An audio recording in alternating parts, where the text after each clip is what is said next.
Welcome to a new edition of the Neon Jazz interview series with California-based jazz saxophonist and flautist Dan Zinn. We caught up with him in mid-May 2020 to talk about this new COVID-19 world of no live jazz and what has been going on. He is renowned for being a passionate soloist, along with being a composer and arranger, and he has been around quite a bit, gigging with the likes of Allison Miller, Derrick Hodge, Geoffrey Keezer, Joe Henderson, and he's played to many sold-out crowds. He opened up, so enjoy. I think it's probably good to talk about music, and that's kind of why I was reaching out. So excellent.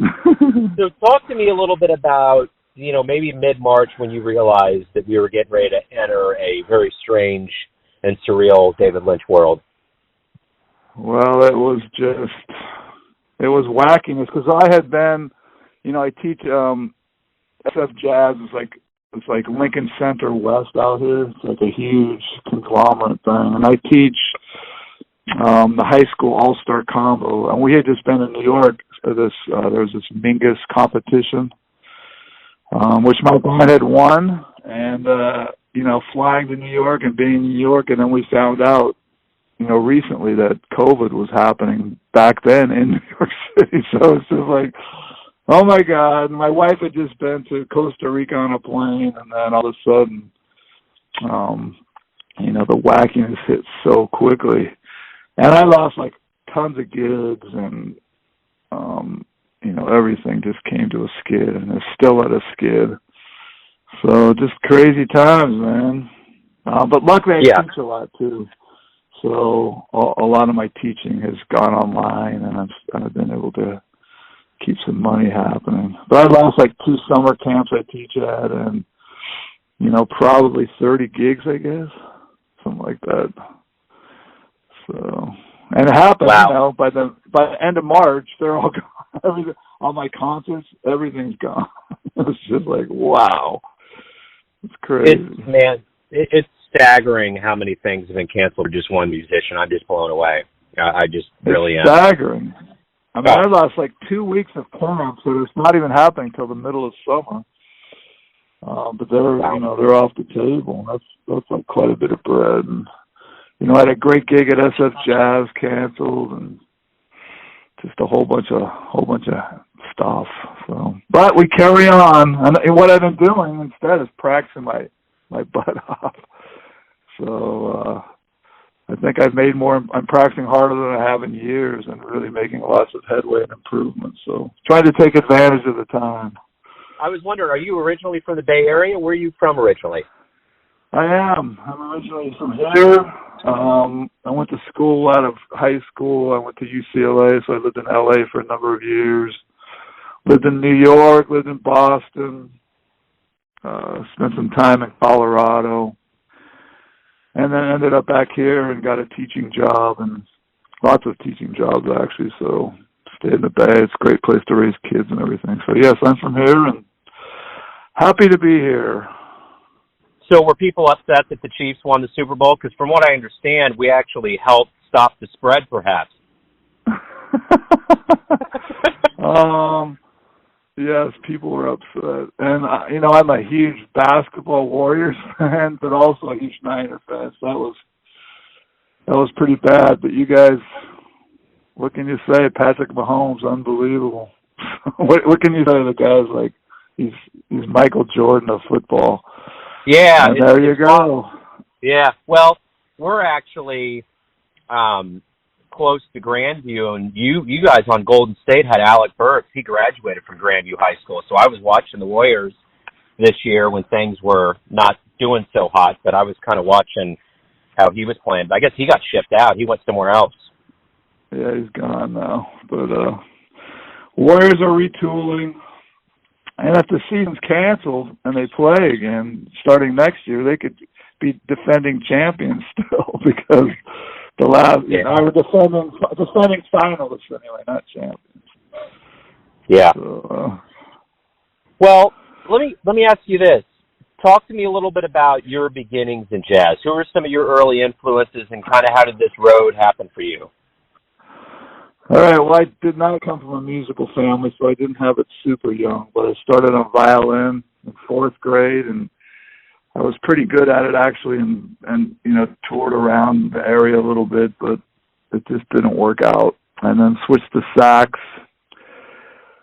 and got into jazz in high school through the music program. Went to school with some really good players. First love was Paul Desmond. He was my end-all, be-all for a while, and then that switched to Phil Woods because I was an alto player.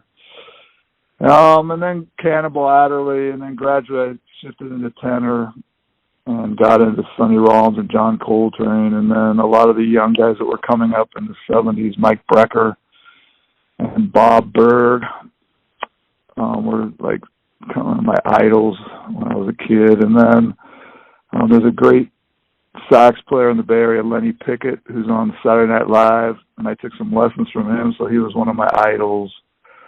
And this Norwegian sax player, Jan Garbarek. So I kind of had an eclectic mix, even as like a 18, 19-year-old. There's a lot of guys I really liked. And so I've always tried to put these different styles together in my own playing. So a lot of the normal guys, the Joe Hendersons and Coltrane's and things, but a couple guys off the normal beaten path have been big influences as well. And you've been fortunate over your career to have a lot of really heavy influences. I mean, heavy people that you played around, a lot of stages. What memories are you drawing on right now that's giving you strength in this absence of live jazz? Like I came up in the late 70s, right? And that's when I was like leaving high school and going to college. And at that time, I think the way people really looked at jazz was like find your own voice and be creative and, use what you need to from the masters and then push it to your own thing. That kind of changed in the early 80s. A whole kind of new attitude about sort of retro jazz came in.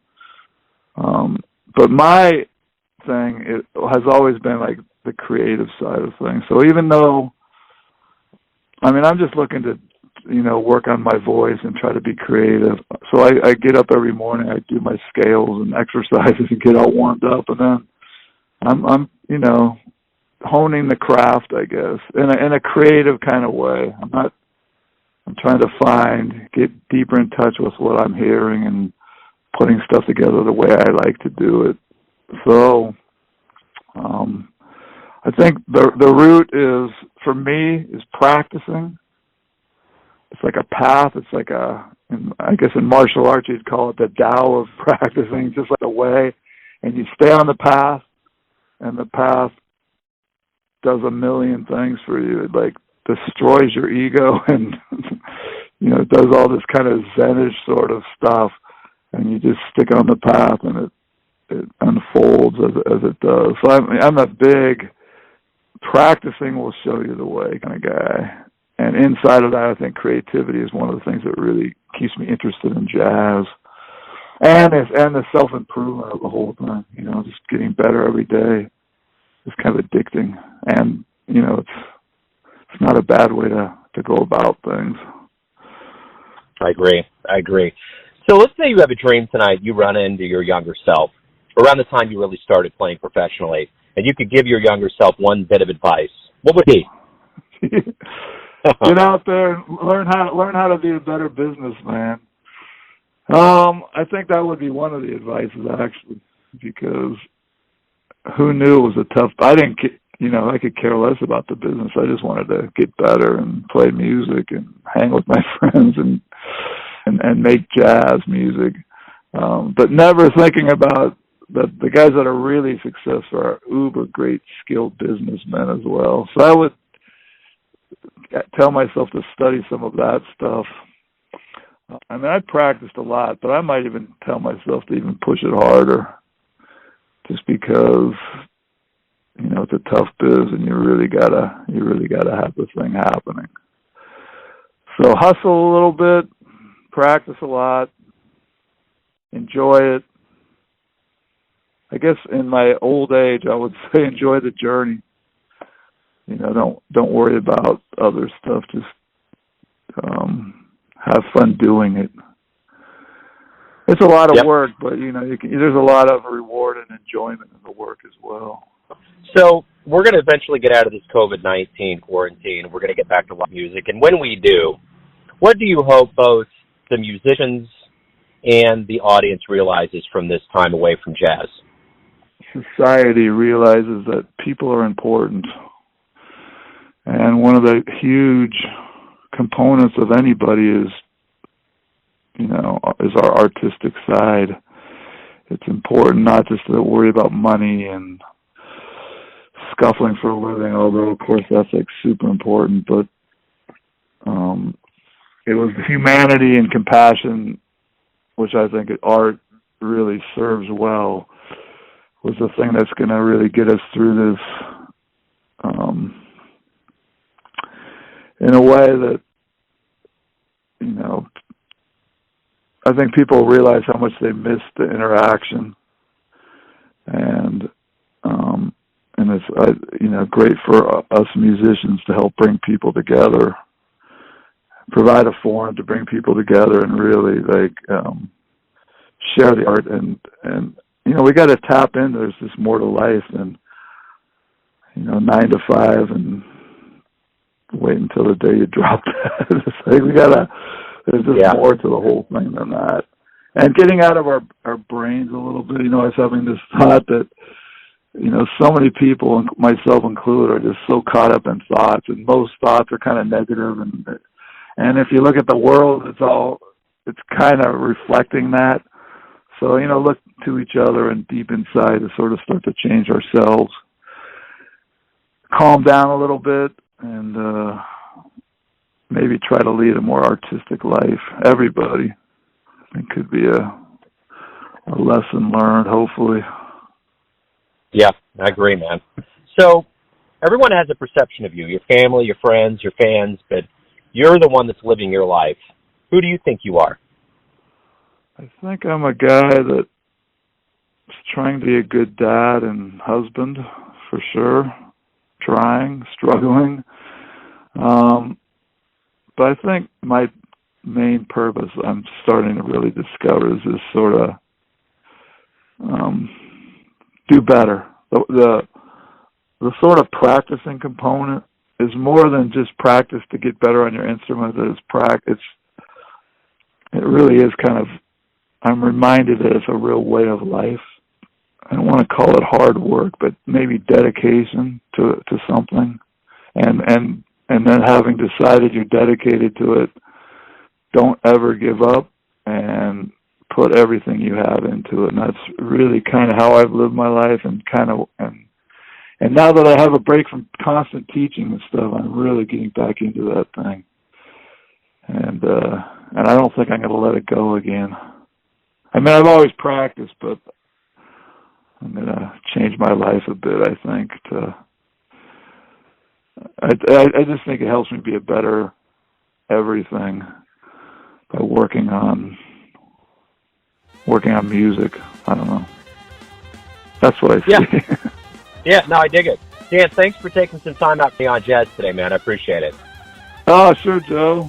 Appreciate you getting in touch, and best to you and your family. Thanks for listening and tuning in to another Neon Jazz interview, where we give you a bit of insight into the finest cats in California, Kansas City, and spots all over the world, giving fans all that jazz. And thanks to Dan for his time, music, and stories.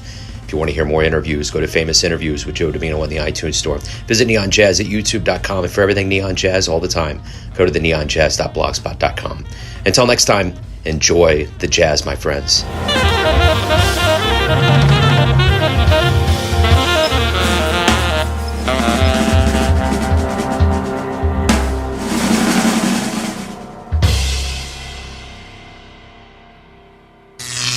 Neon Jazz.